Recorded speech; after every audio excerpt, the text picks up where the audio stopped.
First, the qualifying period for settlement should move, as a norm, from 5 years to 10.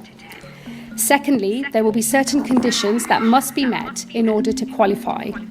A clean criminal record, no debt to the taxpayer, a history of being in work and paying taxes, and higher standards of English language. In this week's rule changes, we made the first of these changes.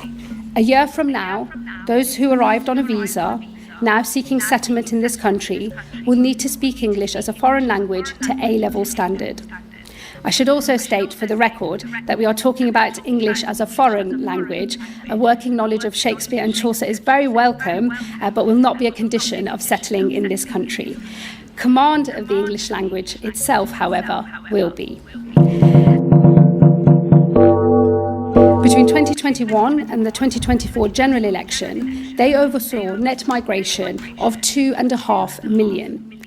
To put that in some context, at least 1 in every 30 people in the UK today arrived in that time. In just 4 years, this country experienced levels of migration it had previously seen across 4 decades. It was not just the scale, but also the nature of that change that was so destabilising. This was most evident in the scandal of lowering the skills requirements for some of those who arrived on the health and social care visa. As we now know, fraud was rife, with phony care providers created to draw people to this country on a false promise of work. Absent action, over the next 5 years, some 350,000 low-skilled workers and their dependents will qualify for settlement. At that point, they will gain access to welfare, free healthcare, and social housing. We must be honest about the scale of this. We have never, in this country, in the history of this country, had so much low-skilled migration in so little time. We estimate, based on findings from the Migration Advisory Committee, that the lifetime cost to the taxpayer will be £10 billion. That figure would be paid for by working people in this country.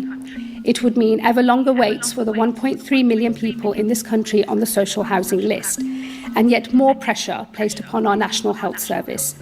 It is an affront to the idea of fairness within our migration system.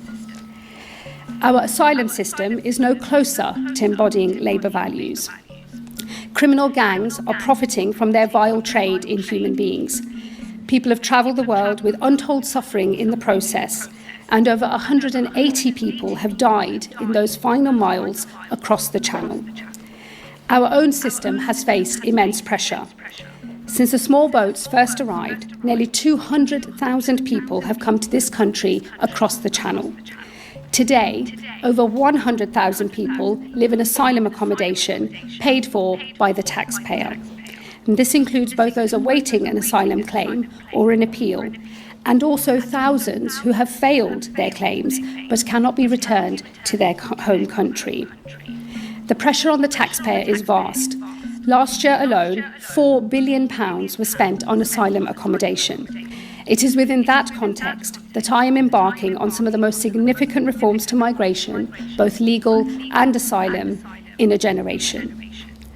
On legal migration, that means ensuring we are attracting those who can and will contribute to this country, that migration levels are manageable, so we are attracting high-skilled workers, while at the same time introducing new controls to migration routes, which has now seen net migration fall by nearly 70%. For those who come to this country, who can contribute to our national life, I am clear. They should have a path to settlement and ultimately citizenship. I want people to put down roots in this country and to contribute to our national life. But it is essential that the privilege of living in this country forever is earned and not automatic. We are currently reviewing the responses to our consultation on the new rules around settlement. But let me be clear about the principles that we put into that consultation. First, the qualifying period for settlement should move, as a norm, from 5 years to 10. Secondly, there will be certain conditions that must be met in order to qualify. A clean criminal record, no debt to the taxpayer, a history of being in work and paying taxes, and higher standards of English language. In this week's rule changes, we made the first of these changes. A year from now, those who arrived on a visa, now seeking settlement in this country, will need to speak English as a foreign language to A-level standard. I should also state for the record that we are talking about English as a foreign language. A working knowledge of Shakespeare and Chaucer is very welcome, but will not be a condition of settling in this country. Command of the English language itself, however, will be. Our intention, subject to consultation, is that the point at which settlement is possible will now vary.